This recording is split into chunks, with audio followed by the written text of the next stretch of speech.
Bien, entonces haciendo un breve repaso de lo que vimos la vez pasada, habíamos empezado ya con el segundo principio de la termodinámica y eh, una de las planteos más importantes que habíamos hecho era el del criterio de espontaneidad y reversibilidad. Habíamos hablado de un universo que estaba compuesto por el sistema y por el ambiente, y el criterio de espontaneidad lo que decía es que el delta S del universo era mayor que cero en el caso justamente de que el proceso fuera espontáneo, irreversible o proceso real. Todas son cosas, son todos sinónimos entre sí. A su vez, el mismo criterio, para el caso de equilibrio o reversibilidad, decía que el delta S del universo es cero.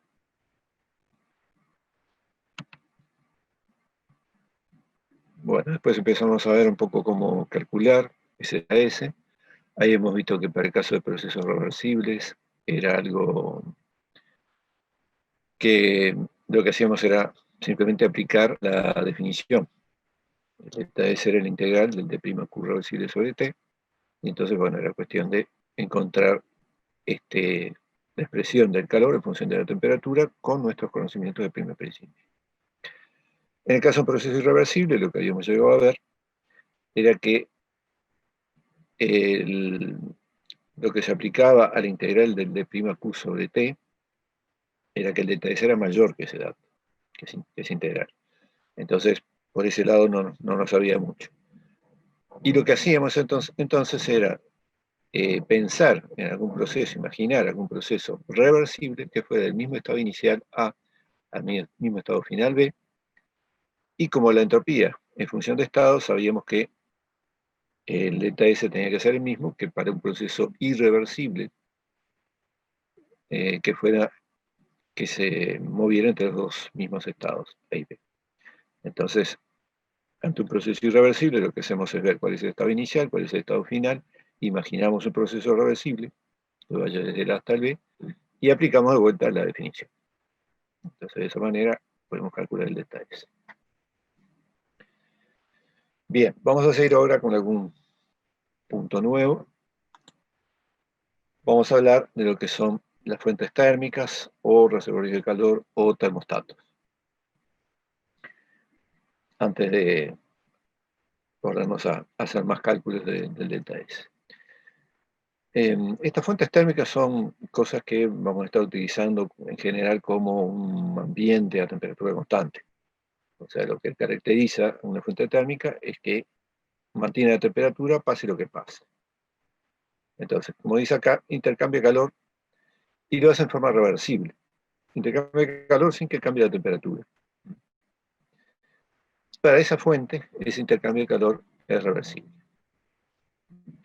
La fuente térmica va a estar intercambiando calor con un sistema. Y entonces, desde el punto de vista del sistema, el calor puede ser irreversible, en tanto que para la fuente sigue siendo reversible. Es decir, el mismo calor que se intercambia entre el sistema y la fuente, para el sistema puede ser irreversible, en tanto que para la fuente siempre va a ser reversible. El otro aspecto un poco extraño que tiene esta definición de fuente térmica es que, aunque no varíe la temperatura y la presión de la fuente, su entropía sí varía. Entonces, si la entropía es una función de estado, uno pensaría que si no varía la temperatura y la presión, y no hubiera cambios de fase, ni reacciones químicas, ni cosas por el estilo, entonces la entropía debería quedar constante. Ahora, la entropía de la fuente térmica va a variar en la medida que intercambie calor. Y el delta S de esa fuente térmica lo podemos calcular a partir de la definición, ya que es un calor transferido en forma reversible, como el integral entre el estado inicial de la fuente hasta el estado final de la fuente, el d'Q de la fuente, porque es reversible, dividido la temperatura de la fuente. Con el acá abajo siempre va la temperatura del sistema. La temperatura del sistema, pero en este caso lo que estamos considerando es la fuente, así que es la temperatura de la fuente. Como esta temperatura de la fuente es constante, no importa lo que pase, sale para afuera de la integral y nos queda la integral del d'Q. Y la integral del d'Q es el calor total intercambiado por la fuente. Así que el delta S de la fuente se va a calcular de una forma bastante sencilla, como el cociente entre el calor intercambiado por la fuente y la temperatura de esa fuente. En general, el calor intercambiado por la fuente, capaz que se puede calcular en base a alguna cosa que le pase a la propia fuente. Es decir, estamos hablando de temperaturas constantes. Y ya habíamos hablado algo de termostatos, ¿no? O sea que esto es más o menos lo mismo. Que podría estar funcionando como una fuente térmica. Bueno, por ejemplo, una mezcla de agua y hielo que está a 0 grados.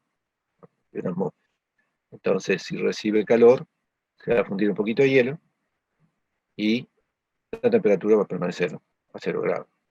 Y eventualmente ahí uno podría saber cuál es el calor intercambiado si supiera la cantidad de hielo que se fundió y el delta H de fusión.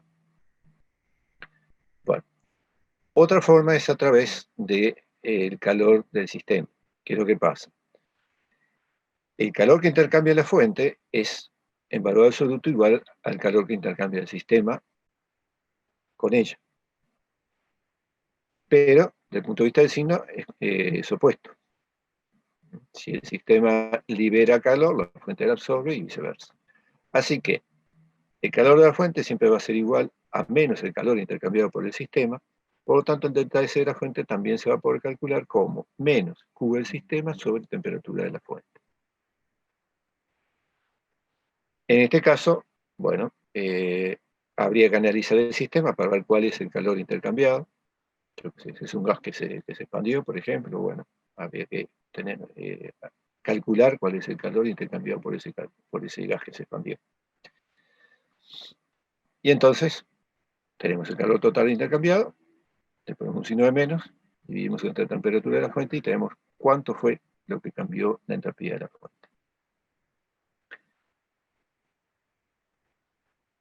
Con estas características tan particulares, la fuente térmica, evidentemente que es una cosa ideal o imaginaria.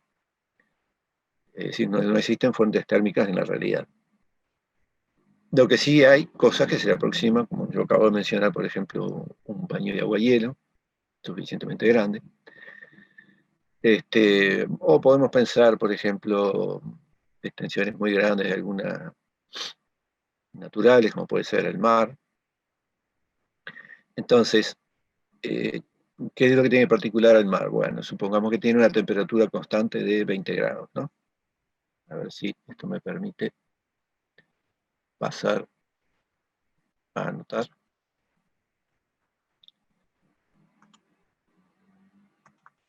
Acá en la pantalla. Bueno, vamos a imaginarnos.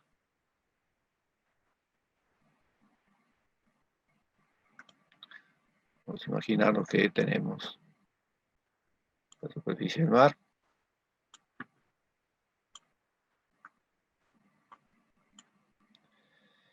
Y que eso está, el mar está a 20 grados Celsius. ¿Sí? Bueno, ¿qué es lo que tiene en particular el referirme al mar? Que su capacidad calorífica es muy grande porque la masa que estamos considerando es muy grande. ¿Sí? El calor específico. Si esto lo consideráramos como su calor específico, lo consideráramos como el calor específico del agua, sería una caloría por grado. Entonces, multiplicado por la masa que tiene el mar, evidentemente da un calor específico muy grande. Quiere decir que para que cambie su temperatura hay que intercambiar con el mar realmente una cantidad muy grande de calor. Entonces ahora imaginémonos que lo que hacemos es, tenemos acá una bolita de metal, que vamos a suponer que esté inicialmente a 200 grados. ¿Sí? Y entonces lo que hacemos es sumergir esta bolita que está a 200 grados en el mar. Bien. Yo les pregunto, ¿qué le va a pasar a la temperatura de esa bolita?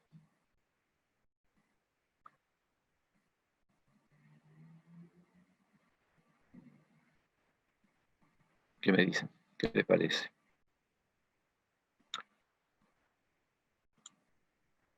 La temperatura va a disminuir. ¿Y hasta cuánto? De acuerdo. ¿Y hasta cuánto les parece que va a disminuir? Hasta 20, ¿no?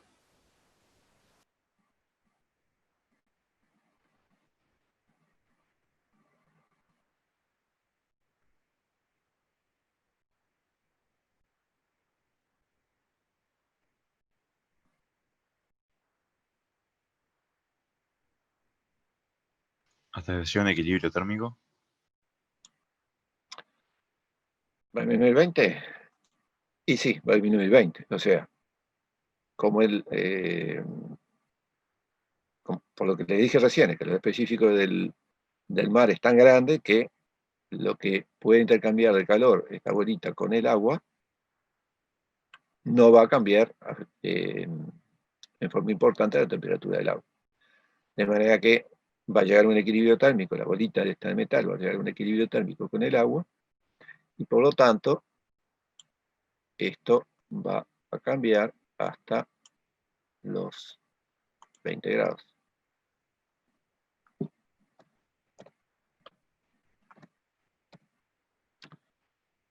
20 grados.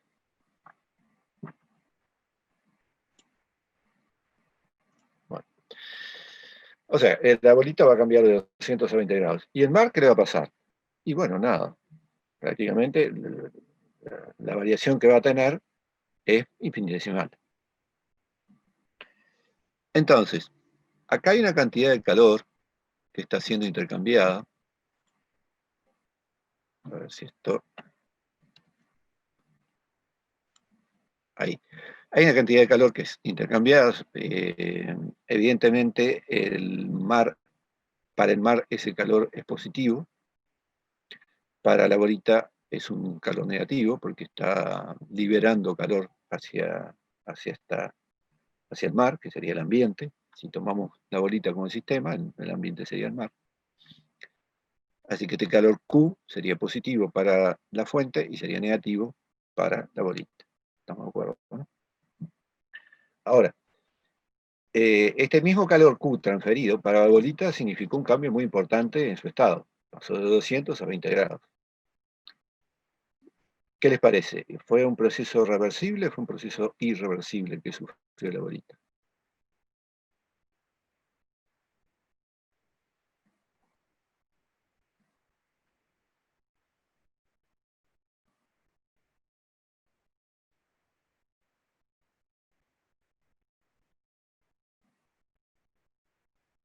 Irreversible. La otra vez hablábamos de toda la serie de condiciones que se tenían que cumplir para un proceso reversible, y ya lo veníamos hablando desde antes, ¿no? Desde cuando hablamos al primer principio.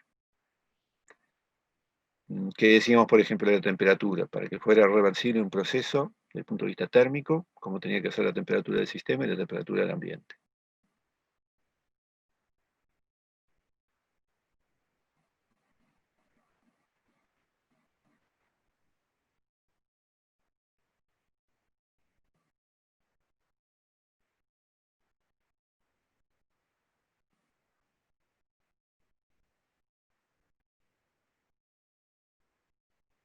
Ah, no, no lo estoy escuchando, ¿no? Perdón. Error de principiante. Dos auriculares. No, porque había compañeros que estaban hablando y creo que no los escuchaste. No, evidentemente no. Perdón, disculpen. Ahora sí, escucho.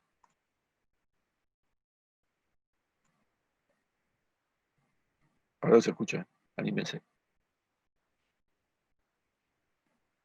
No, yo he dicho que podía ser irreversible por el tema de que no sería espontáneo, que tipo pasar al revés del proceso. Bueno, ahí está. Una manera es pensarlo al revés, ¿no? Puede ser que la bolita que está a 20 de golpe, que está a 20 en un ambiente de 20, de golpe pase a 200 grados. Y no, no es. Así que, desde el punto de vista de la definición más rigurosa, digamos, que usamos la vez pasada, no es posible. Y desde el punto de vista de la temperatura, yo te decía, ¿qué condición tiene que tener un proceso reversible desde el punto de vista de las temperaturas para que sea reversible?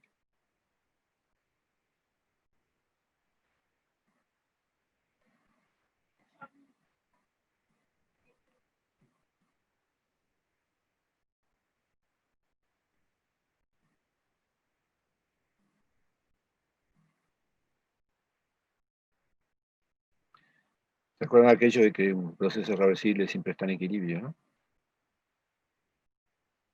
Por las etapas son de equilibrio. Entonces, ¿cómo tienen que ser las temperaturas del sistema y del ambiente?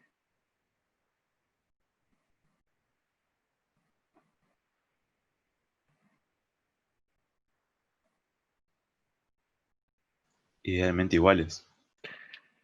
Tendrían que ser siempre iguales, temperatura del sistema y temperatura del ambiente, para ser reversible. Porque entonces ahí sí tenemos equilibrio térmico en todo momento, eso puede ser un proceso reversible.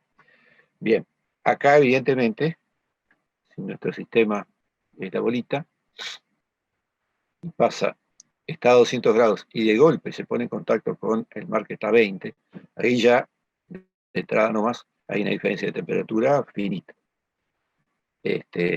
Por lo tanto, ya con esto alcanza para decir que el proceso no es reversible. Así que, y bueno, y sigue siendo así recién durante todo el proceso de enfriamiento de la bolita hasta que llega a 20 grados. O sea que esto es todo el proceso no reversible. Por lo tanto, el calor que está intercambiando esta bolita para el sistema corresponde a un proceso irreversible. Ahora, si lo miramos desde el punto de vista de la fuente, este calor no hizo ningún efecto sobre la temperatura del mar. Entonces, ¿a qué se puede asimilar eso? A una transferencia infinitesimal de calor. Es decir, tener una masa finita y hacer una transferencia infinitesimal de calor produce un cambio infinitesimal de temperatura también. Y acá, aunque la transferencia de calor no es infinitesimal, es finita, pero es tan grande la capacidad calorífica que tiene el ambiente, que a los efectos es lo mismo, produce un cambio infinitesimal de temperatura no registrable. O sea, el mar en este caso sería algo muy parecido a una fuente térmica. Se podría considerar casi como una fuente térmica, porque absorbe calor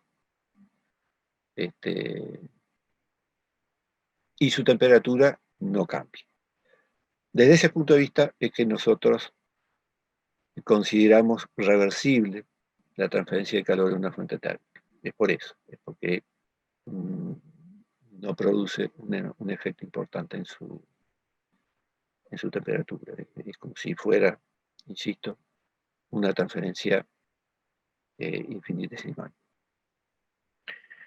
Eso no quiere decir que la entropía del metal no cambie o la entropía del mar no esté cambiando. La entropía del mar va a cambiar porque, como vimos recién, el delta S va a ser igual al calor transferido dividido a la temperatura absoluta, ¿no? 293 Kelvin. Hacemos ese cociente y ese va a ser el delta S que va a tener el mar. Bueno, esto para tratar de dar algún ejemplo un poco gráfico de lo que puede ser una fuente térmica.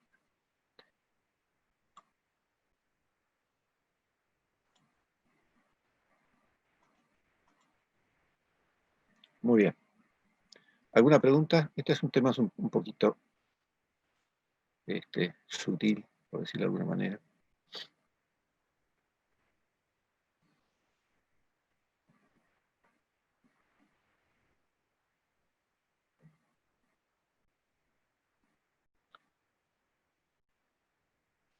Bueno, seguimos.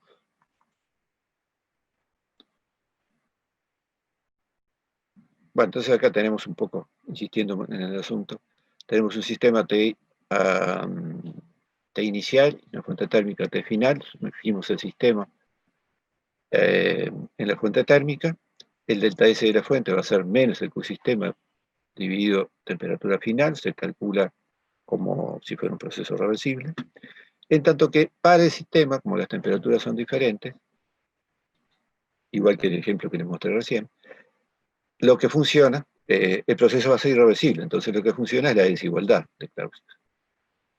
El delta S del sistema va a ser mayor que el cociente del calor del sistema dividido la temperatura de la fuente. Bien. Eso porque el delta S del universo va a ser mayor que 0, y entonces el delta S del sistema más el delta S del ambiente forma el delta S del universo, eso es mayor que 0, así que el delta S del sistema es mayor que menos el delta S del ambiente, que nos da Q sistema sobre temperatura de la fuente.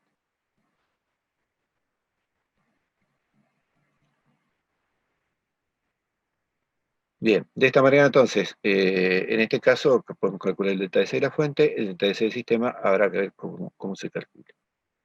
Ya lo vamos a ver. Bien. Yendo ya a ejemplos, tenemos acá la expansión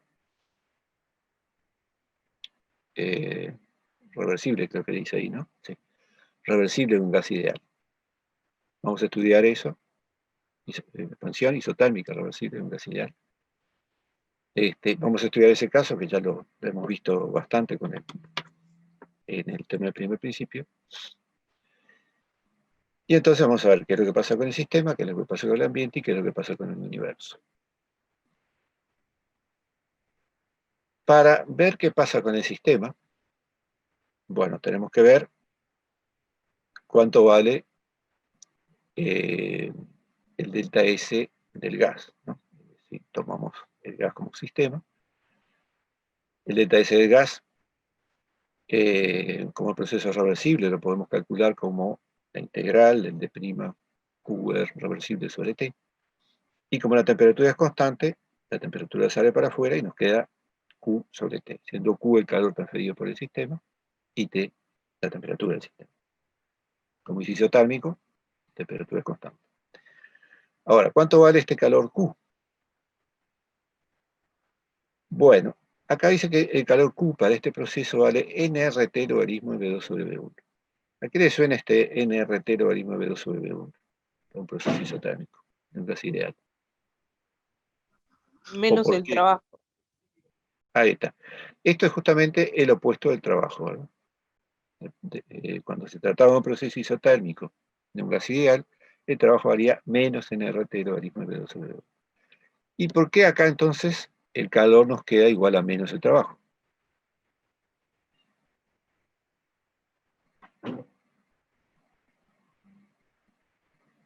Porque la variación de energía interna es 0. Porque la variación de energía interna es 0, y eso por ser Gas ideal, isotérmico y reversible. está alcanzado con decir gas ideal e isotérmico. Es más, alcanza con decir gas ideal y temperatura inicial igual a temperatura final. Con eso alcanza para decir que el delta U vale 0. No es necesario que sea reversible. Un proceso isotérmico necesariamente reversible, pero bueno. De todas formas, al ser un proceso isotérmico, el delta U va a ser 0, y por lo tanto el calor vale menos el doble. Así que acá encontramos una manera de calcular el calor para este proceso, a través del primer principio y calculando el trabajo. En general, no sé si cuando hablamos del primer principio yo lo dije, pero en general el calor se calcula siempre a partir del primer principio y el trabajo. No hay una fórmula para calcular calor. A veces coincide con delta H o con el delta U, pero es para casos especiales. Bueno, yendo a lo que nos interesa, ¿cuánto nos queda entonces del delta S del gas? Ideal. Tenemos que dividir este calor dividido la temperatura. Y lo que nos queda entonces es NR logaritmo de V2 sobre V1. ese es el valor del cambio de entropía para el gas en estas condiciones. Como verán, V2 sobre V1 no tiene unidades, el logaritmo tampoco, así que las unidades del delta S son las unidades de N por R, o sea, unidades de energía por Kelvin. Esas son las unidades de la entropía. Energía por Kelvin, caloría por Kelvin, joule por Kelvin, etc. Así que tenemos entonces el delta S del sistema. Para saber el delta S del universo, precisamos el delta S del ambiente. Y acá dice que el ambiente es una fuente térmica. ¿Por qué será una fuente térmica? Que está además a la temperatura T. Está bien considerar de dónde sale eso de que, en este caso, el ambiente es una fuente térmica.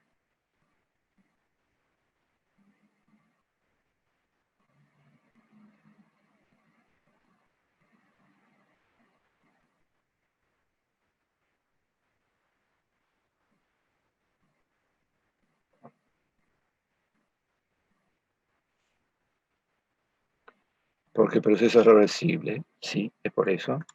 Y a ver, algún dato más.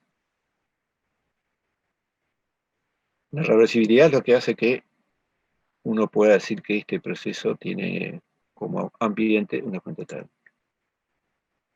Isotérmico. Sí. El isotérmico me dice algo del sistema. O sea, el proceso ocurre de manera tal que la temperatura del sistema es constante. Pero, ¿por qué el ambiente entonces sería una fuente térmica?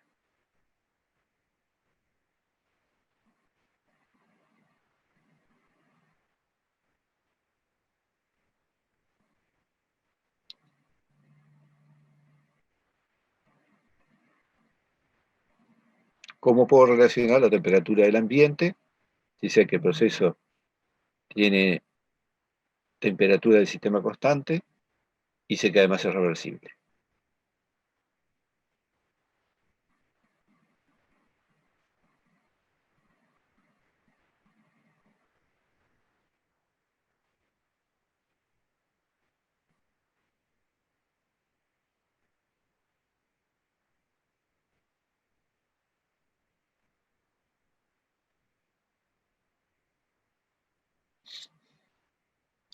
Hace un ratito hablamos de que la reversibilidad desde el punto de vista de la temperatura quería decir algo, ¿verdad? Que tenía que pasar con la temperatura del sistema y la temperatura del ambiente en un proceso reversible.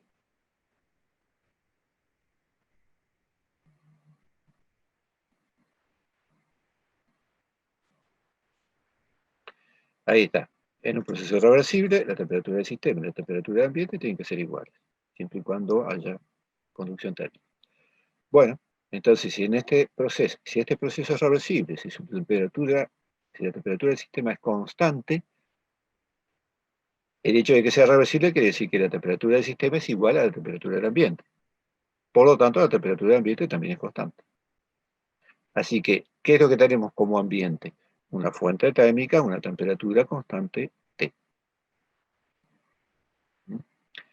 Esa es la razón por la cual uno puede asumir que afuera del gas ideal hay una fuente térmica que está intercambiando calor con ese gas. ¿Qué temperatura tiene esa fuente térmica? La misma del gas, T. O sea, insistiendo un poquito más en el concepto, y decir que un proceso es isotérmico es lo mismo que decir que es un proceso monotérmico, o sea, temperatura exterior constante, y además reversible. Si uno dice monotérmico reversible, es lo mismo que isotérmico. De esta manera, yendo a lo que habíamos visto recién, sobre cómo calculábamos el delta S de la fuente, el delta S de la fuente podemos calcular como menos el calor del sistema, de acá, dividido la temperatura de la fuente, que también es T. Y entonces nos queda que el delta S de la fuente vale menos NR logaritmo de V2 sobre V1. ¿Qué pasa con el universo entonces? El delta S del universo tiene que ser el delta S del sistema, o sea, del gas, más el delta S de la fuente. Si miramos acá, el delta S del gas es el opuesto del delta S de la fuente, por lo tanto el delta S del universo es igual a 0. ¿Está bien esta última conclusión, que el delta S del universo sea 0?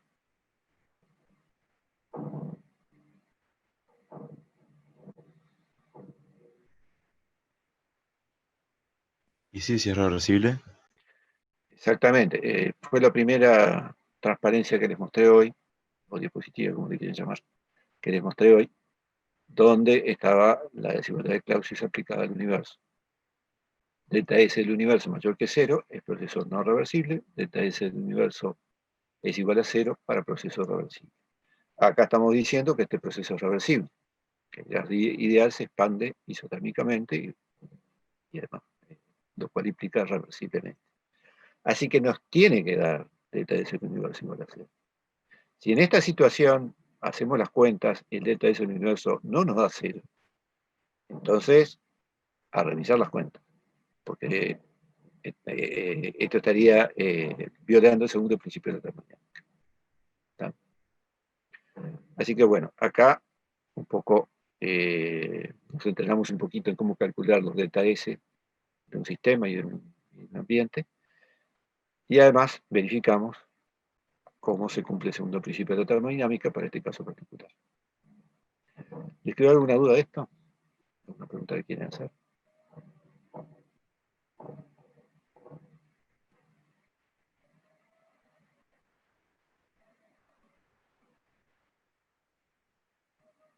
Bueno,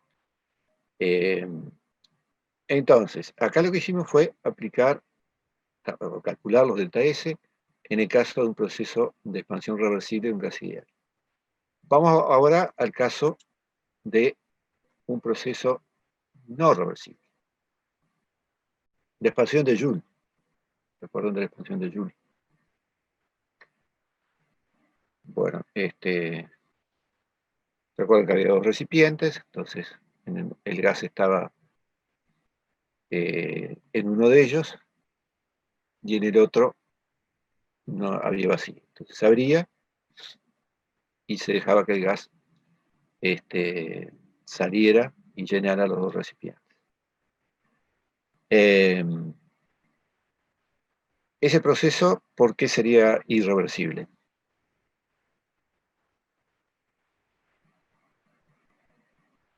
La expansión de Joule, ¿por qué sería irreversible?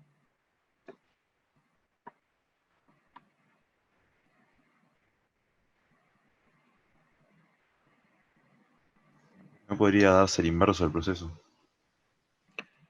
Bueno, ahí está, también no puede darse la inversa del proceso. Una vez que el gas está repartido entre los dos recipientes, no hay manera de que ese gas vuelva, dejando vacío en el recipiente de la derecha, digamos, y se concentre todo en el recipiente de la izquierda, esta su presión en el recipiente de la izquierda. La otra manera, esa es una manera de verlo. La otra manera de verlo es decir, bueno, ¿cómo son las presiones durante el proceso? El gas tiene una presión, inicialmente, cuando se abre la válvula se encuentra con un ambiente que tiene una presión cero. O sea que hay diferencias finitas de presión entre el sistema y el ambiente. Para que el proceso sea reversible, tiene que haber igualdad de presión. O sea, tiene que haber equilibrio mecánico en todo momento. Acá no lo hay, así que definitivamente ese es un proceso no reversible.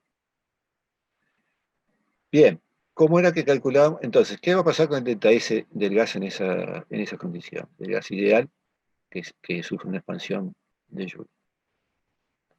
Bueno, hay que ver qué era lo que hacíamos con un proceso irreversible para calcular el delta S. Lo que hacíamos era sustituirlo por un proceso reversible, ¿no? Sustitución por un proceso reversible de los mismos estados. ¿Qué proceso reversible se les ocurre que podríamos usar para sustituir la expansión de Joule?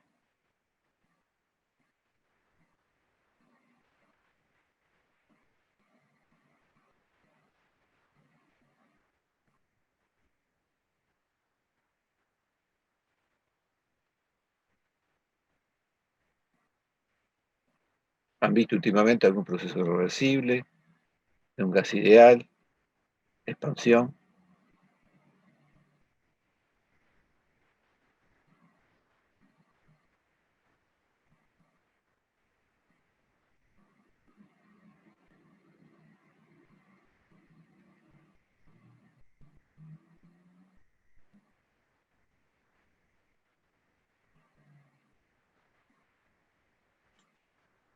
El ejemplo anterior, exactamente.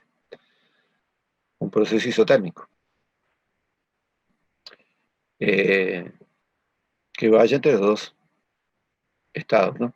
Porque acuérdense que el proceso de Joule ocurría adentro de un recipiente con agua cuya temperatura se veía que no cambiaba.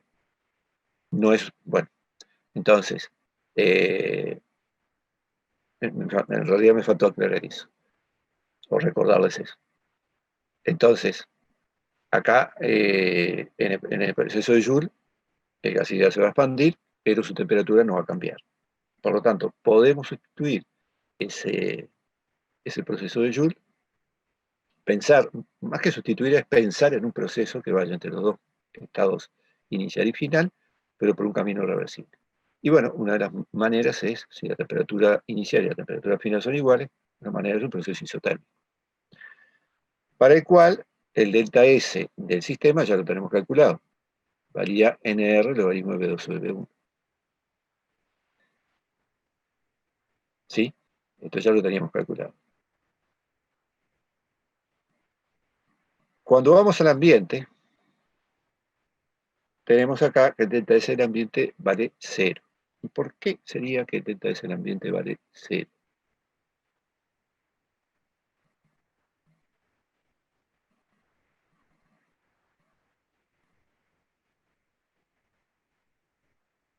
Porque es vacío.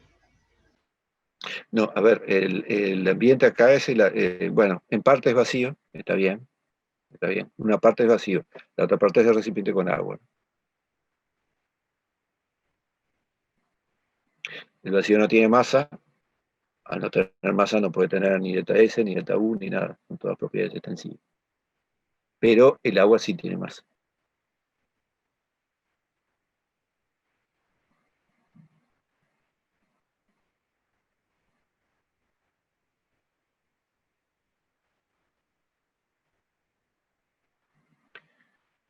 Disculpen un poquito.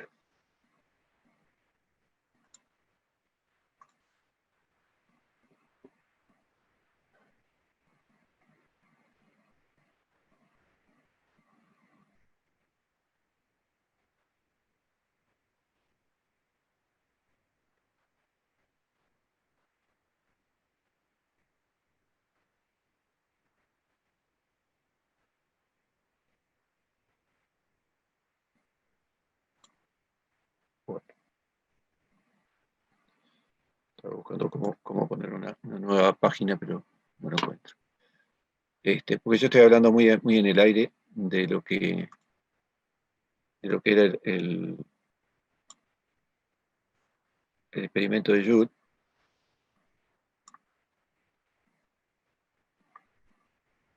Pero ustedes no tienen por qué acordarse.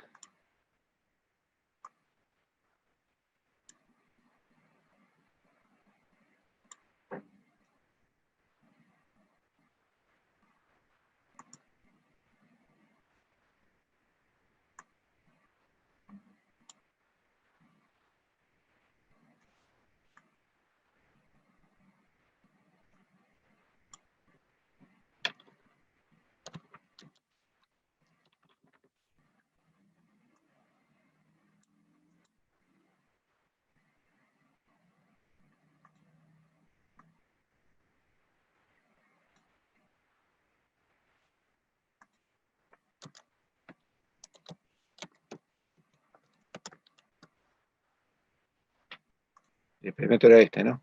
Dos recipientes, el gas estaba en el globo de la izquierda, digamos. El recipiente era rígido, los dos recipientes esféricos eran rígidos y conductores de calor. Entonces el gas pasaba, el proceso implicaba abrir esta válvula de acá y hacer que el gas pasara hacia el otro lado, donde inicialmente había vacío.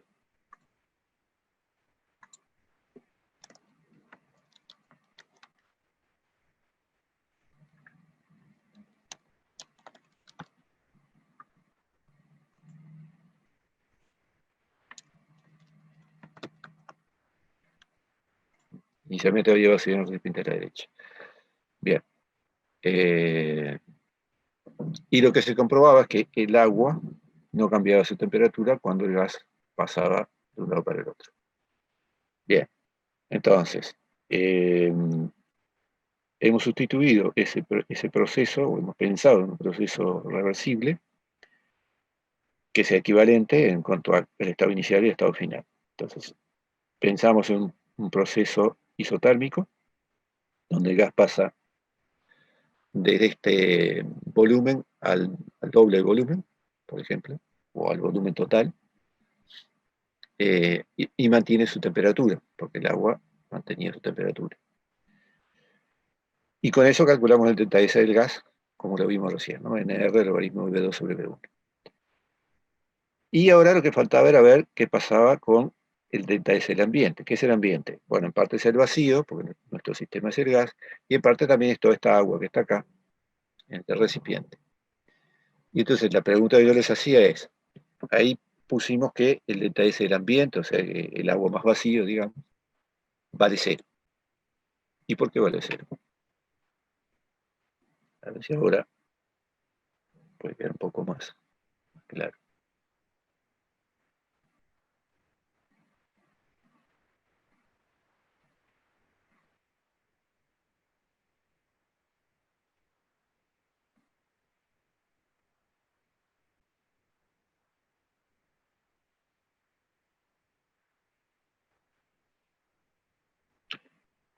Bueno, a ver, una respuesta rápida que uno podría dar y equivocada, es decir, lo que pasa es que como esto está a temperatura constante es una fuente térmica, y como acá el calor varía 0, divido el calor igual a 0 sobre la temperatura de esa supuesta fuente térmica y me da 0.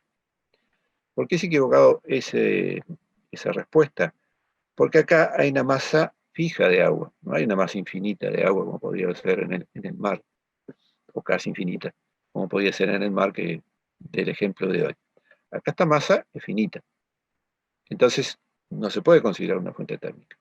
Está a la temperatura constante, mantuvo su temperatura constante porque no intercambió calor, pero no es una fuente térmica.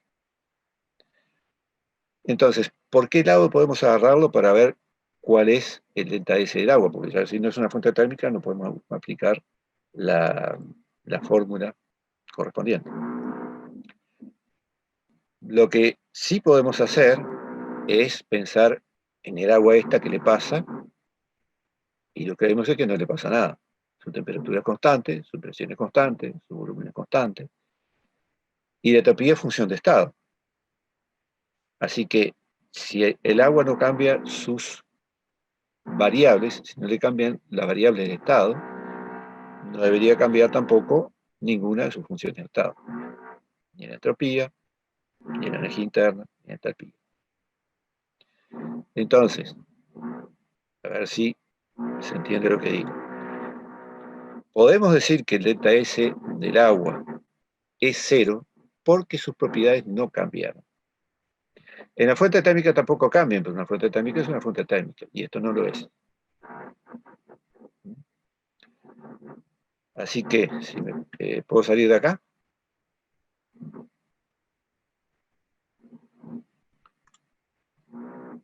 Si volvemos a lo que estábamos viendo hoy, el ΔS del ambiente vale 0 porque, por ser una masa finita, ese ambiente tiene una masa finita, pero sus propiedades no cambian, y por lo tanto la entropía de esa masa de agua no puede cambiar tampoco.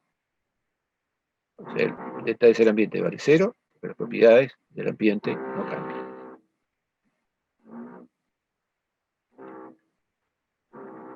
Teniendo esto en cuenta entonces, el universo, que es la suma de estos dos ΔS, el del sistema que era el gas y el del ambiente que era el agua más el pedacito de vacío,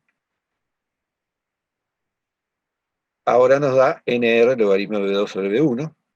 NR es positivo, esto es una expansión, por lo tanto V2 es mayor que V1 y logaritmo es positivo. Así que el ΔS del gas también es positivo. En consecuencia, el ΔS del universo nos queda positivo.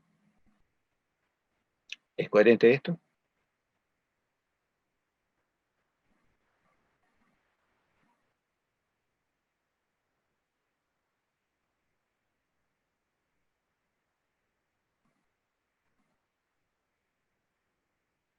¿Nos podría haber dado 0 el delta S del universo? Para la expansión de Joule no. Para la expansión de Joule. Sí, estamos hablando de la expansión de Joule. Para la expansión de Joule no. ¿Por qué?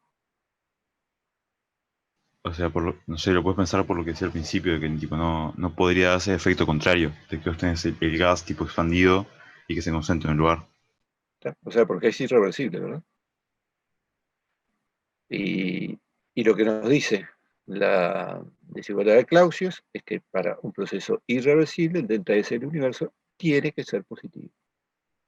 En el sentido del, bueno, para un proceso irreversible, o sea, para un proceso espontáneo, en el sentido de la espontaneidad. Acá el gas, el sentido espontáneo es el gas cuando uno abre la llave que se mueva hacia el lado que hay, donde hay vacío. Y bueno, eso tiene un delta S del universo positivo. Es un proceso real, espontáneo, y tiene un delta S del universo positivo. Bueno.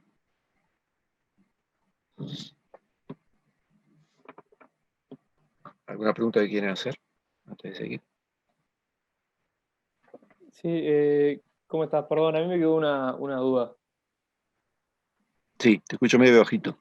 Sí, no sé, ahí cambia algo, no sé qué puede ser. Dale, te escucho. La primera igualdad, ¿no podemos concluir que el calor del sistema tiene que ser distinto de cero por la definición de entropía? A ver un poquito. ¿La primera igualdad te referís al delta S del gas? Sí. Sí. Y la segunda, ¿no sugeriría que el calor que absorbe el ambiente es igual a cero No. por la definición de entropía también? Sí, pero la definición de entropía vale para procesos reversibles. Yo lo que hice fue sustituir el proceso del sistema, salir del proceso irreversible y imaginar un proceso reversible, que era el isotérmico, y entonces ahí sí puedo calcular el delta S del gas. Pero después tengo que ir al ambiente real. El ambiente real no sufre un proceso reversible, sino lo que hace es intercambiar o no calor de forma no reversible. Claro, claro, pero el hecho de que intercambie el calor que libera el gas no implica que la entropía no puede ser cero. Pero este es el ambiente real y este es el sistema inventado, vamos a decirlo así. Sí. No se tocan entre sí porque son dos situaciones diferentes. Claro, pero por más que no se toquen entre sí, el ambiente no absorbe un calor. El ambiente del proceso reversible, sí, que fue el que calculamos recién en el ejemplo anterior, pero acá tenemos que ir al caso de la expansión de Joule. O sea, usamos el truco de la reversibilidad para calcular el delta S del sistema. Pero en el ambiente tenemos que ir a lo que pasa realmente. Y no podríamos usar el truco de la reversibilidad para el ambiente. Pero para el ambiente tiene las condiciones que tiene. O sea, a ver cómo me explico.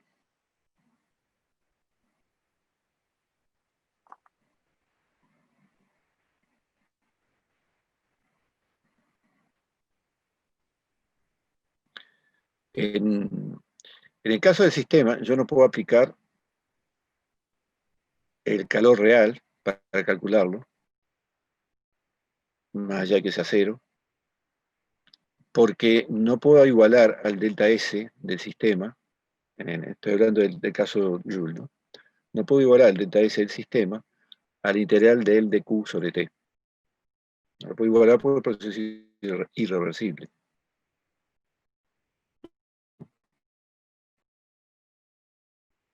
el de Joule. Entonces, un poquito más.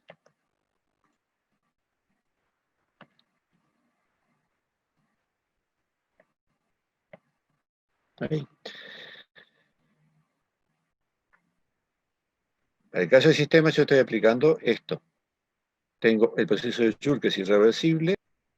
Para ese proceso irreversible el delta S es mayor que esto. Por lo tanto, no lo puedo aplicar. Entonces, imagino el camino reversible, que es el isotérmico, para poderlo calcular. Porque si no, no lo puedo calcular. Ahora, para el ambiente, no necesito hacer. Para el ambiente, miro qué es lo que pasa y lo que está pasando. Es decir, no puedo, primero, no necesito hacer esto. Puedo explicar cómo se puede saber cuál es el detalle del ambiente. El ambiente es esa agua que no le pasa nada, entonces puede tener un cambio de entropía. Si yo me fuera, ahora, si yo hiciera el truco de decir, bueno, tomé este reversible para calcular el delta S, voy a tomar también el ambiente de este proceso reversible. Lo que pasa es que el proceso reversible no es el mismo que el real. El ambiente de este proceso reversible, que ahí sí quedamos de que era una fuente térmica. Bien, entonces, nuevamente pudimos calcular los distintos delta S y comprobar el segundo principio de la termodinámica cumpliéndose adecuadamente. Hay casos en los cuales uno ya, a ver, antes de llegar a que el delta fuera mayor que el cero, ya pudimos evaluar que el proceso es irreversible, ¿no?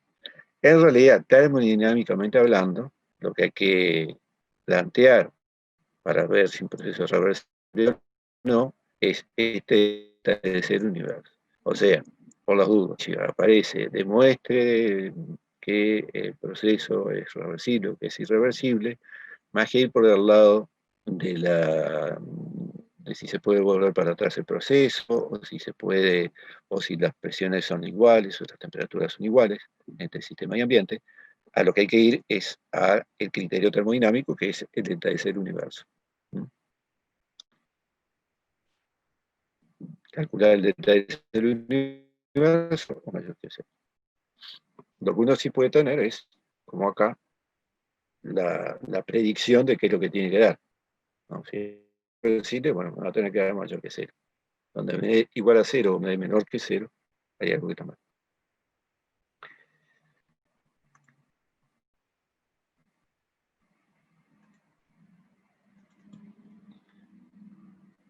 Bien.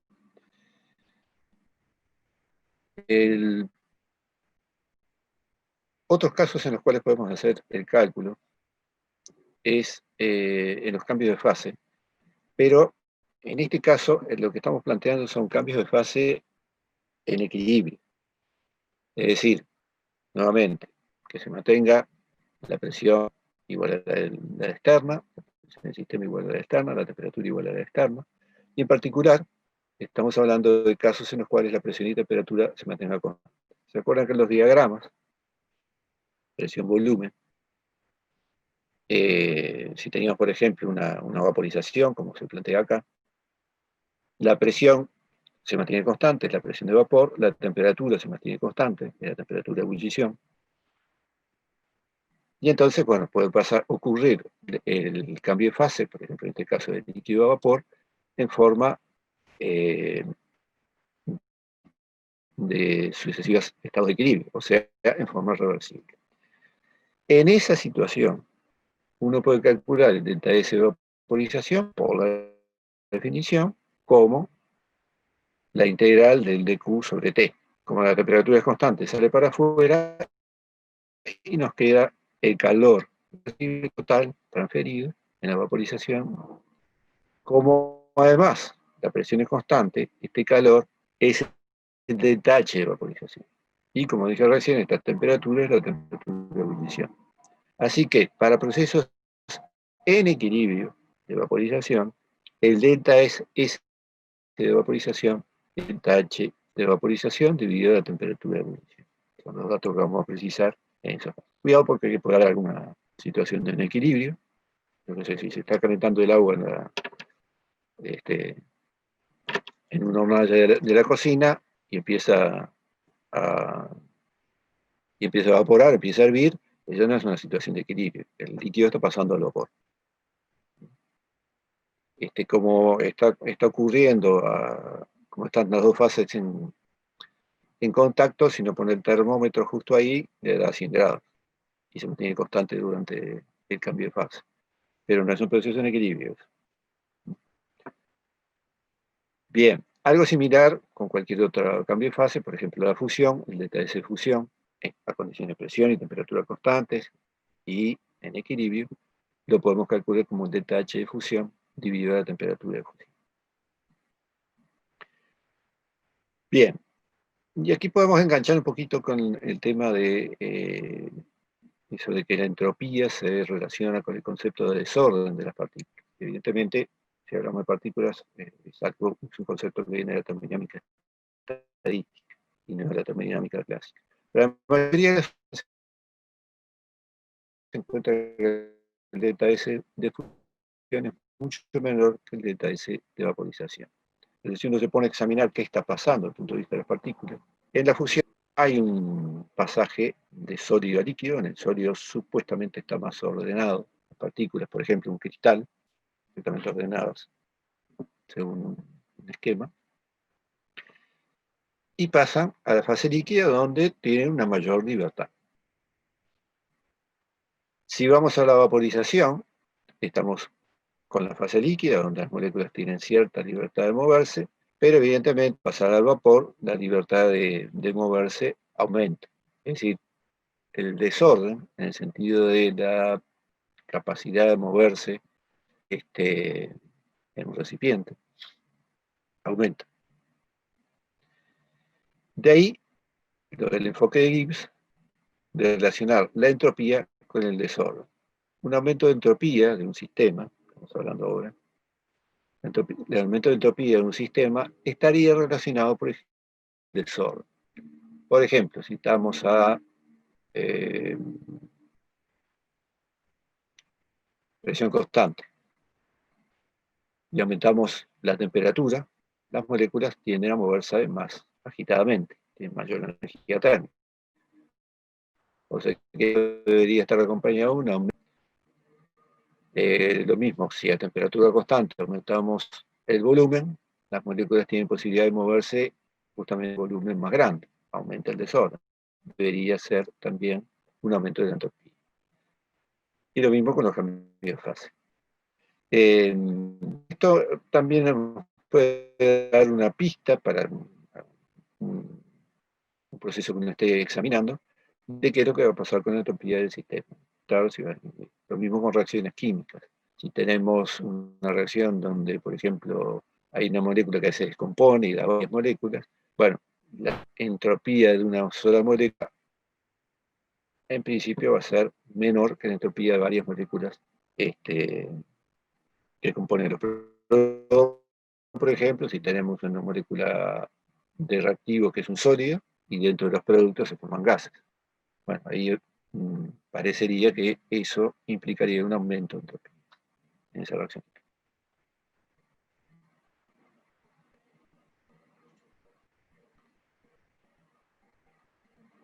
Bueno, genera entonces, para una transición que ocurra a temperatura y presión constante y en equilibrio, el ΔS de la transición se va a poder calcular como el ΔH de la transición sobre la temperatura de equilibrio. Ahora, más allá de eso, más allá de esta relación que solamente es válida en el equilibrio, insisto, se puede plantear el ΔS simplemente como un cambio desde el punto de vista de el ΔS, la entropía como una función de estado.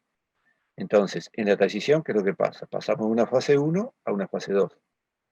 Por lo tanto, el ΔS va a ser la entropía de la fase 2 menos la entropía de la fase 1. Y esto sí es independiente de que el proceso ocurra en forma reversible o no.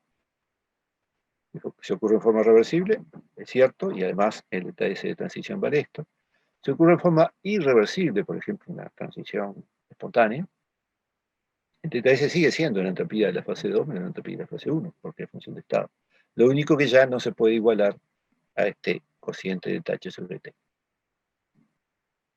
Ahí tiene que haber otra función termodinámica, que es la energía libre, que la van a ver después, el año que viene, en este caso. Y que va a tener importancia en el valor de este delta S. Entonces, esto es para cambio de fase. Algo similar se puede aplicar a las reacciones químicas. Si tenemos una reacción química reversible, o sea, una situación de equilibrio, tenemos, no sé, hidrógeno más oxígeno en equilibrio con agua, por ejemplo. Muy bien, pero tiene que estar en equilibrio.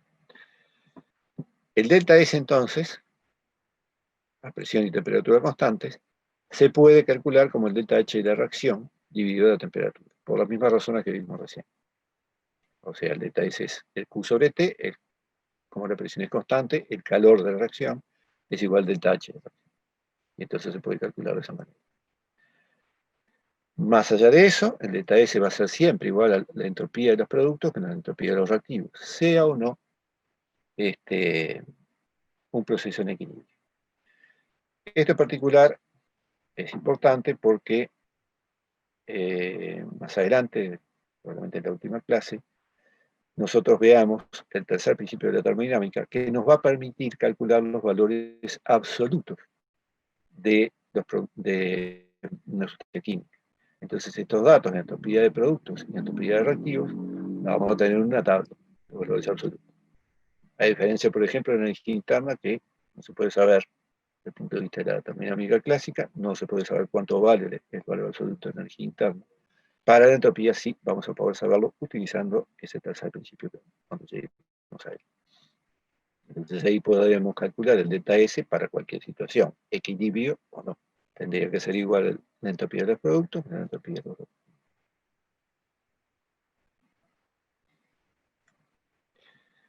Bueno, entramos ahora en una parte que es intenta plantear la entropía en función de las propiedades y que tiene un componente matemático bastante grande. Acá lo que hacemos es toda una serie de deducciones que tienen, en muchos casos, tienen simplemente una razón matemática. Y a partir de eso es que vamos a poder hacer algo similar a lo que hicimos con la energía interna y con la entalpía, es decir, poner la entropía en función de la temperatura y de la presión, o de la temperatura y el volumen. Entonces,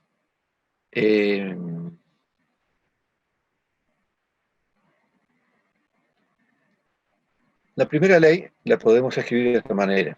De prima QR igual a du más PdV. Lo demostramos enseguida.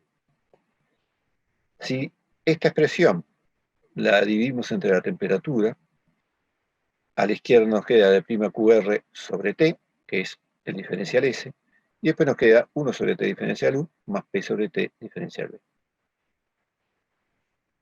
Esta ecuación es la ecuación fundamental de la termodinámica, en una de sus formas.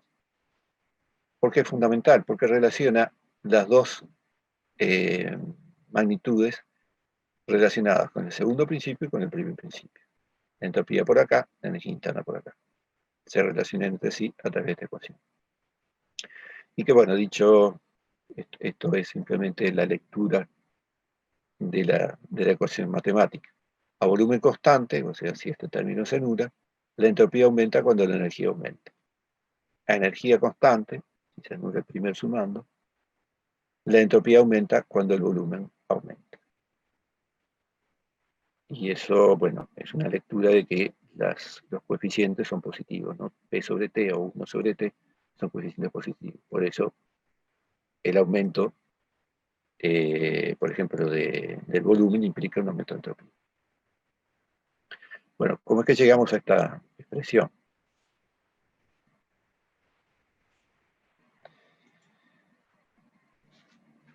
Imaginemos que nosotros queremos aplicar el primer principio a un proceso reversible. Y lo vamos a hacer en forma, aplicar el primer principio en forma infinitesimal. Entonces, ¿qué es lo que tenemos? En lugar de delta U, lo que tenemos es el diferencial U, una variación infinitesimal de la energía interna. Y el primer principio nos dice que tiene que ser igual a la variación infinitesimal de calor más la variación infinitesimal de trabajo, que en este caso son reversibles.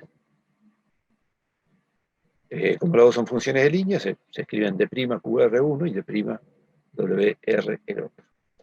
En el caso particular de que W' sea cero, recuerda que W' era todo tipo de trabajo diferente del de expansión compresión.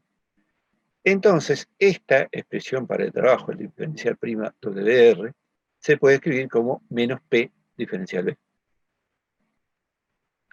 ¿Por qué? Porque si en general la expresión sería menos presión opuesta diferencial B, pero como es reversible, la presión opuesta es igual a la presión del sistema. Entonces lo que nos quedó es que el diferencial U es de prima QR menos presión del sistema, diferencial volumen del sistema. El diferencial QR, si lo ponemos en función del diferencial S, entonces nos va a quedar T por diferencial S.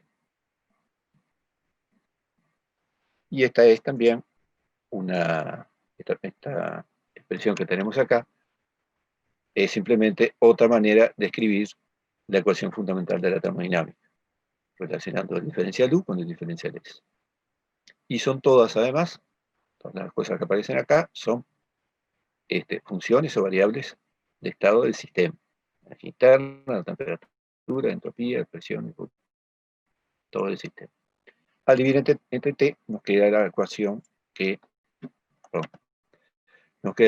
habíamos visto recién en la anterior diapositiva. Bueno, con la ayuda de esto es que vamos a tratar de hacer eso que les decía hoy, plantear la entropía en función de las propiedades del sistema.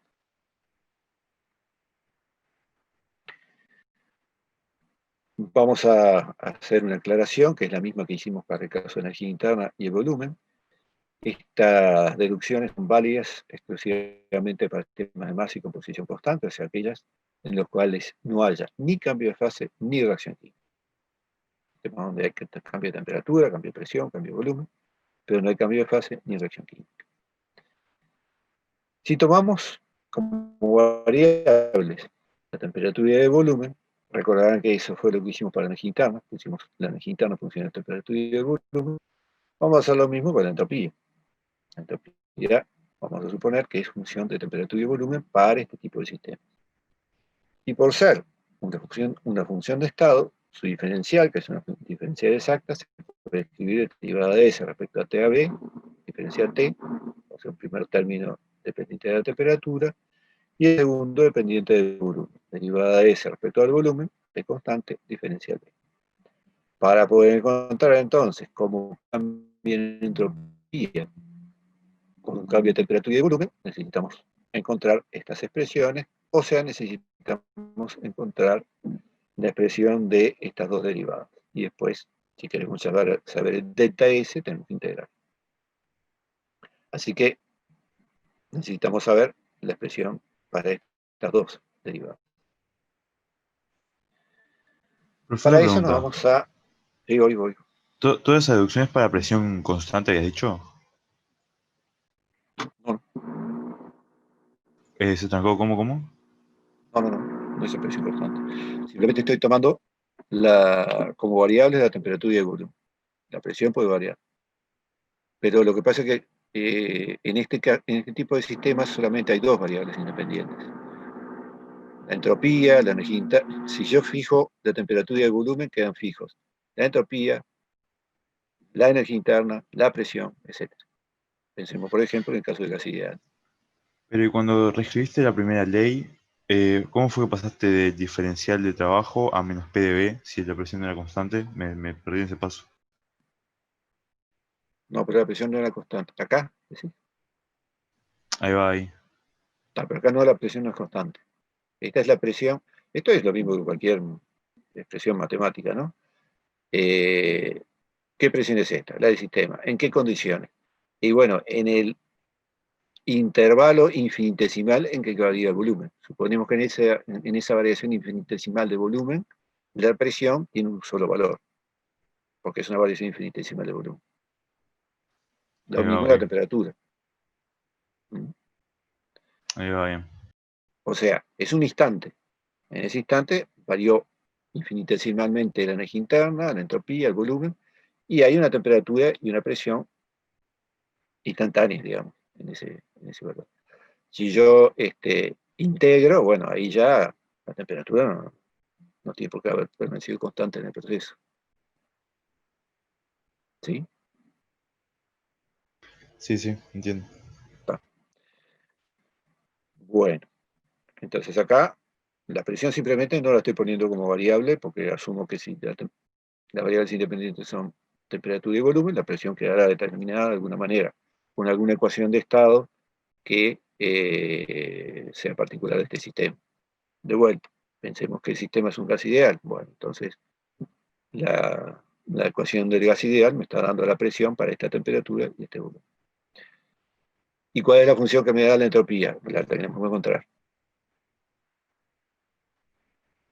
Bien, y eso es lo que requiere un trabajo matemático. Vamos a recordar que para el caso de la energía interna, como función de temperatura y volumen, podíamos escribir la diferencial de la energía interna de esta manera. CB de T, CB era la derivada respecto a la temperatura, más derivada de U respecto a B a T de P. Esta es la expresión que nos quedaba en estos casos. Y haciendo cálculos haciendo deducciones de la forma que les voy a mostrar enseguida, se puede llegar entonces a la expresión de la derivada de la entropía respecto a la temperatura a volumen constante, que es igual a CB sobre T, expresión sencilla, y la derivada de la entropía respecto al volumen de T constante, que ya es una expresión un poquito más complicada y dependiente además de la derivada de U respecto a B. Con una deducción similar, mostrar acá, se puede encontrar, si tomamos en lugar de temperatura y volumen, tomamos temperatura y presión, se pueden encontrar las correspondientes derivadas de la temperatura a presión constante, que es el sub P sobre T, análoga a esta, y la derivada de la entropía respecto a la presión a temperatura constante, que también es una expresión un poquito complicada porque aparece la derivada de H respecto a P. Bien, vamos a ver entonces cómo es que se deducen estas de acá, las derivadas para temperatura y volumen.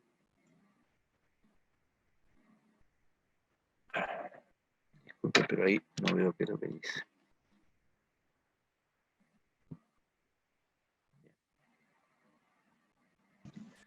Bueno, entonces, lo primero es el planteo del diferencial U, como habíamos visto hoy, CB de T más derivada de U respecto a B a T, diferencial B.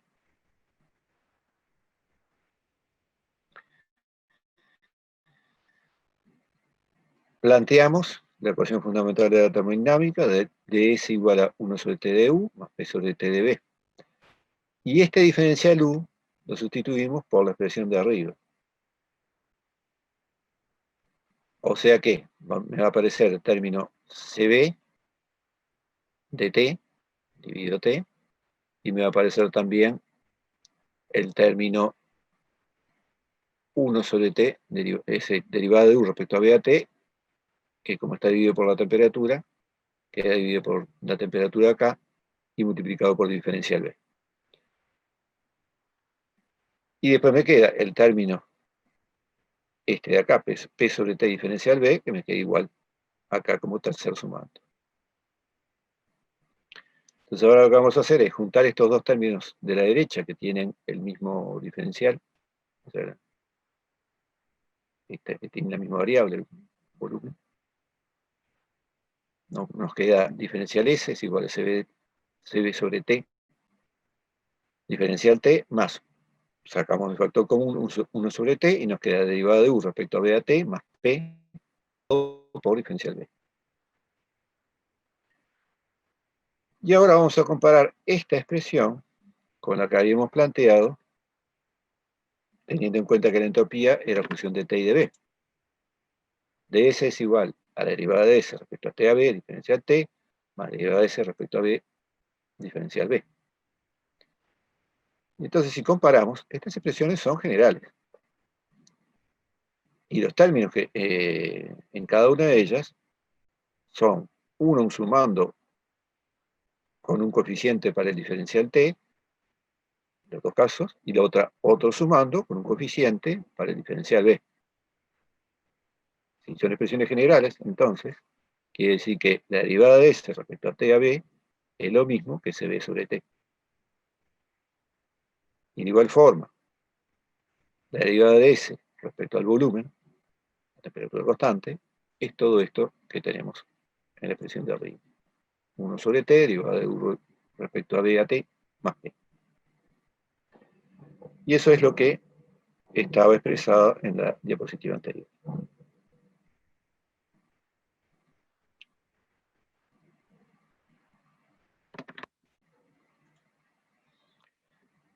Bueno, y acá lo tenemos repetido, ¿no? Derivada de s respecto a t a b, entonces vale cb sobre t, y derivada de s respecto al volumen, t constante, vale todo esto.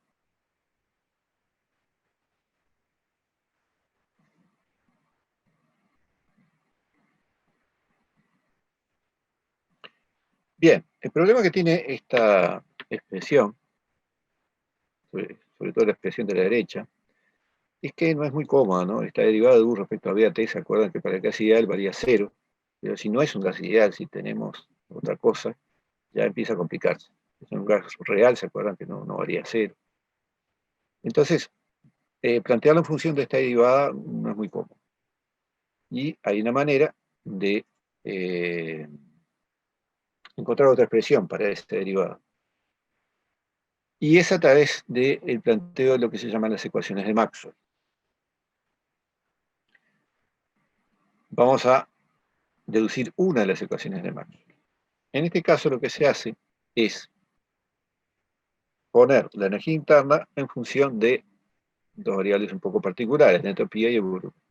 En principio, para los sistemas que estamos considerando, se puede poner cualquier variable en función de otras dos cualquiera. Así como pusimos la entropía en función del volumen y la temperatura, bueno, podemos poner la energía interna en función de la entropía y el volumen. Alguna relación habrá. Y podemos deducir, vamos a ver ahora cómo también, que la derivada de u respecto a s a volumen constante, es una derivada correspondiente al diferencial de acá, es igual a la temperatura, y que la derivada de u respecto a b a entropía constante, o sea, la otra derivada, es menos p. Para poder llegar a esta deducción, vamos a utilizar una propiedad de las derivadas, que es la igualdad de las derivadas cruzadas. O sea, la derivada segunda de u respecto a s y respecto a b es lo mismo que la derivada segunda de u respecto a b y respecto a s. O sea, si se hace la derivada de u respecto a s y después a esa derivada se la deriva respecto al volumen, es lo mismo que hacer esa doble derivación, pero alterando el orden de S y de B.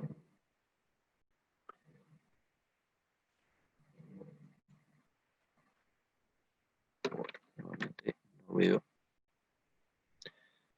Bien, entonces, como pusimos la energía interna en función de U y S, de S y de B, perdón, y la energía interna es una función de estado, entonces se puede escribir el diferencial de U como derivada de U respecto a S, a B y S, más derivada de U respecto a B, diferencial B. Es lo que hacemos siempre, ¿no? Plantear la diferencial exacta en función de las variables correspondientes.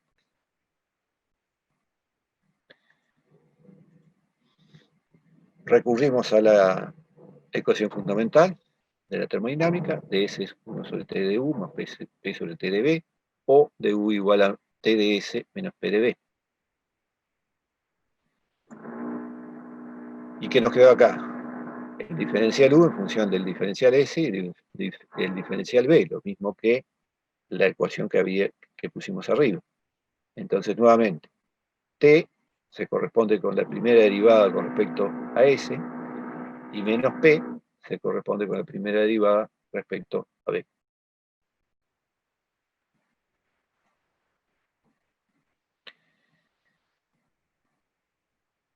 Que era lo que estaba escrito en la diapositiva anterior. Entonces vamos a ir un poquito más allá, vamos a derivar estas expresiones. T es derivada de U respecto a S a B. Si derivamos con respecto al volumen a entropía constante, entonces lo que nos queda del lado del izquierdo es la derivada de T respecto a B a S. En tanto que del lado derecho lo que nos queda es la derivada respecto al volumen, la derivada de U respecto a S a B, a S constante, que es la derivada segunda de U respecto a S respecto a B. Vamos a hacer lo mismo con menos P. Menos P es la derivada de U respecto al volumen. Si derivamos esta expresión respecto a la entropía, del lado de la izquierda nos queda menos P, menos derivada de P respecto a la entropía, a volumen constante, y del lado de la derecha derivamos también respecto a la entropía, o sea que nos queda derivada respecto a la entropía de derivada de U respecto a B a S. Entonces, ¿qué es lo que nos quedó acá? Las dos derivadas segundas cruzadas, es decir, con el orden invertido de derivación en S y en B.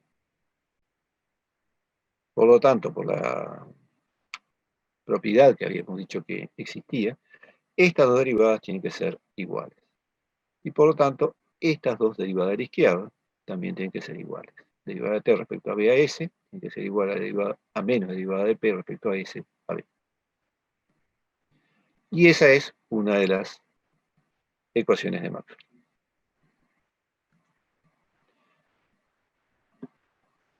Que es la primera que tenemos acá. Derivada de T respecto a B a S igual a menos derivada de P respecto a S a B.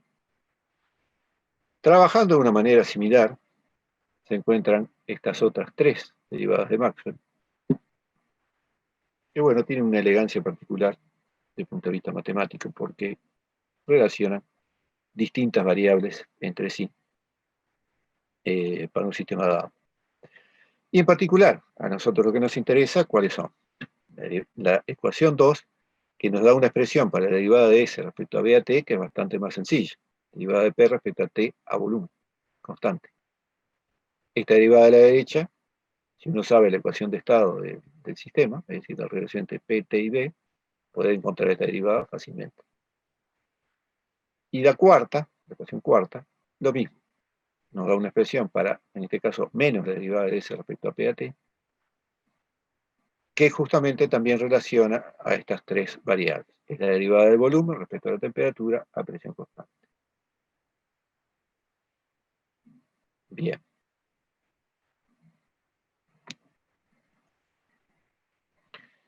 Y con esto voy a terminar. Volviendo a las expresiones en función de T y B, la derivada de S respecto a la temperatura era CB sobre T, con eso no teníamos problema. El C sub B del sistema se podrá saber. Pero la derivada de S respecto a B a T era esta otra expresión. Ahora tenemos una expresión más sencilla, que es derivada de P respecto a T, a volumen constante. Y por lo tanto, lo que vamos a hacer es utilizar esta otra expresión para el planteo del diferencial de la entropía. Así que el diferencial de entropía va a ser CB sobre T diferencial T, la contribución del cambio de temperatura a la entropía, más la derivada de P respecto a T a B diferencial B. Esta derivada de P respecto a T a B, en principio uno lo puede calcular. Si es un gas ideal, evidentemente que se puede. Y si es una fase condensada, se puede demostrar que esta derivada es igual al cociente de estos dos coeficientes, el alfa, el coeficiente de dilatación térmica, y el kappa, que era el coeficiente de compresibilidad, que también son en principio, propiedades o datos para las fases condensadas que estemos considerando, el sólido o el líquido que estemos considerando. O sea que en general usamos esta derivada, la calculamos, y bueno, según el caso, gas ideal será una cosa, gas real será otra, gas de Van der Waals, por ejemplo. Habrá que calcularla, y si es un sólido o un líquido, bueno, recurrimos a esta relación. Bien, entonces, esto ya nos pone en camino para poder calcular el cambio de entropía con un cambio de temperatura y volumen, por ejemplo, sin tener que recurrir a la definición. Acá podremos calcular el cambio de entropía sabiendo, calculando esta expresión, bueno, haciendo la integral de esta expresión. Bien, vamos a dejar por acá y seguimos con este tema y con el tercer principio, no el lunes, sino el miércoles. El lunes hay una clase de ejercicios ya de segundo principio. Ustedes tienen ahí en el calendario qué ejercicios se van a hacer. Así que recomiendo tratar de resolverlos. Y bueno, van a tener la clase con Eloísa, es una clase de 2 horas, así que va a haber tiempo como para hacer consultas y demás. De cualquier manera, les pregunto a ustedes si tienen alguna duda, si quieren preguntar algo acá.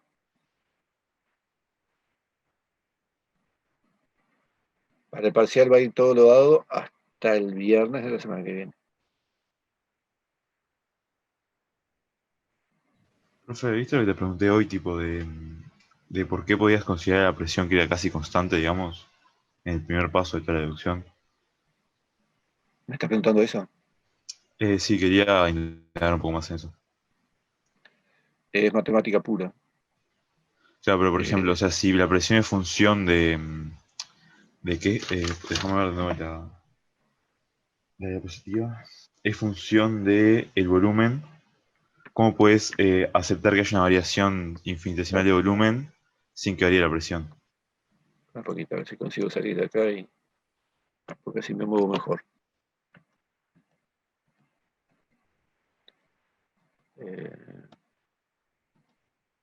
Acá, ¿no? Ahí va.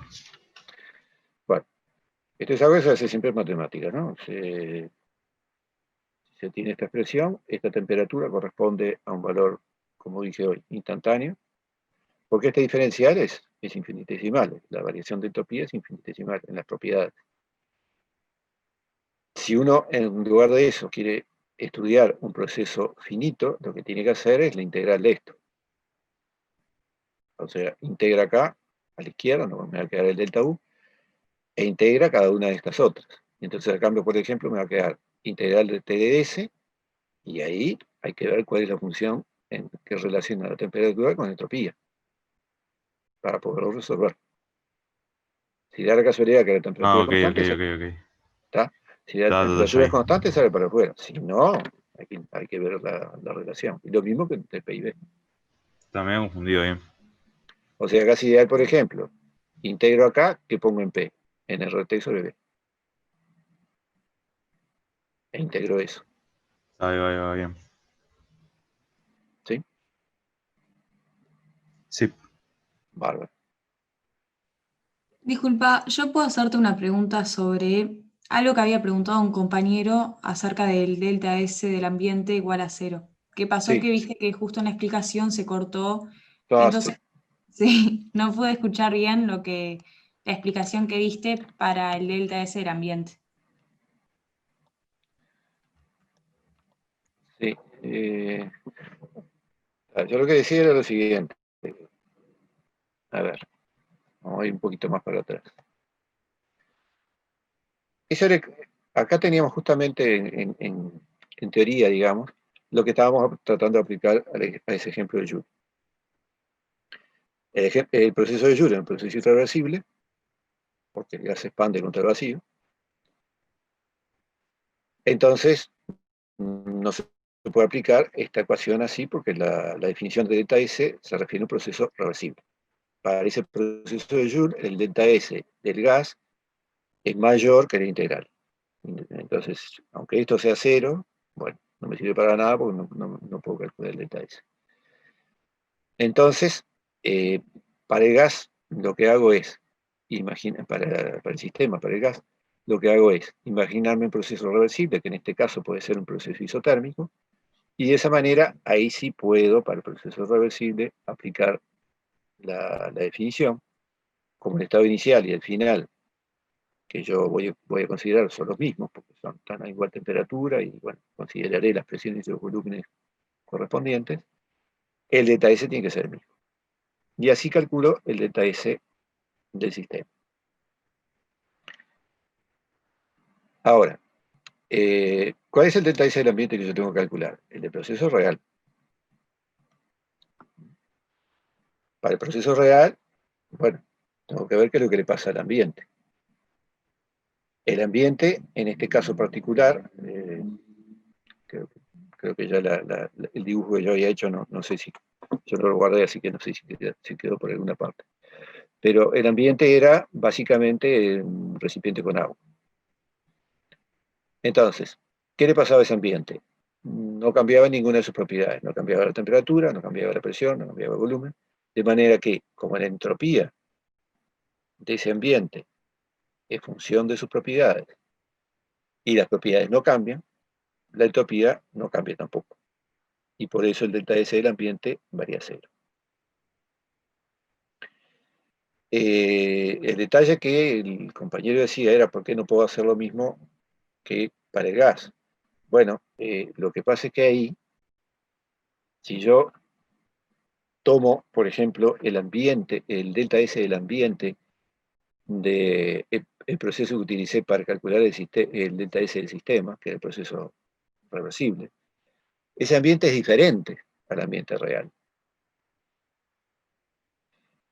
Entonces, al ser un ambiente diferente, ya no le pasa lo mismo que al ambiente del caso real de Joule. Entonces, en el delta S no es 0. El delta S en el proceso reversible isotérmico, el delta S vale menos NR logaritmo de 2 sobre 1. Fantástico. Pero no me sirve porque el ambiente ahí es una fuente térmica a una temperatura T, y acá no.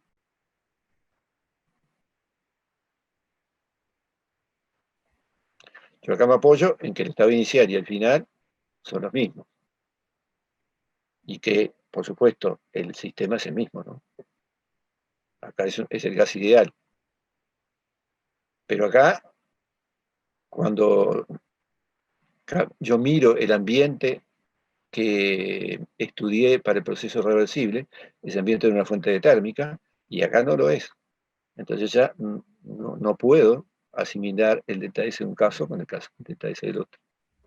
Ahí va. En este caso el ambiente no sería fuente térmica porque no está ni en contacto de temperatura con el sistema.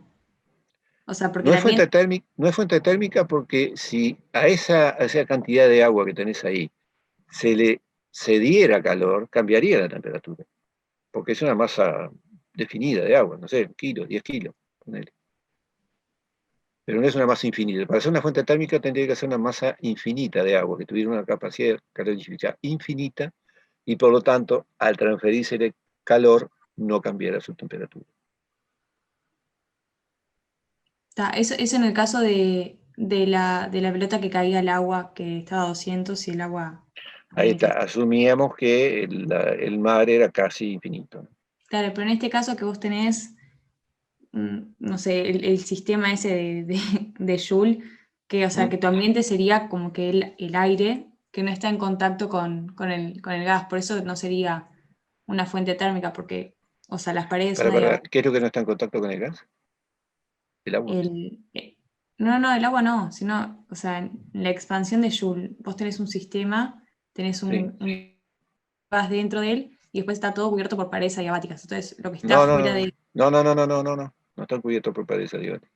Ah, Son no. conductoras. Ah, Son conductoras. Por eso es que sirve medir la temperatura del agua para ver qué le pasó al gas. Si fuera adiabática, el agua no me claro, sirve claro. para nada. Medir la temperatura del agua no me sirve para nada. Las paredes son conductoras. Entonces sí, o sea, no es térmica por eso, porque podría absorber calor y cambiar su temperatura si se le aplicara algo más. Podría absorber calor. Exactamente. Está. Perfecto, muchas gracias. No hay por qué.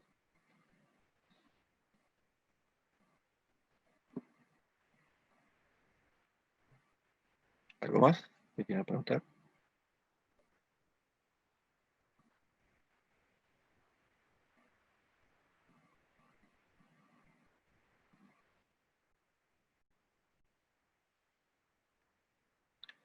Vamos cerrando por acá entonces. Bueno, muchas gracias por todo. Conmigo nos volvemos a ver el miércoles y el lunes, repito, tienen clase con Eloisa. Buenas tardes, que pasen bien. Buen fin de semana.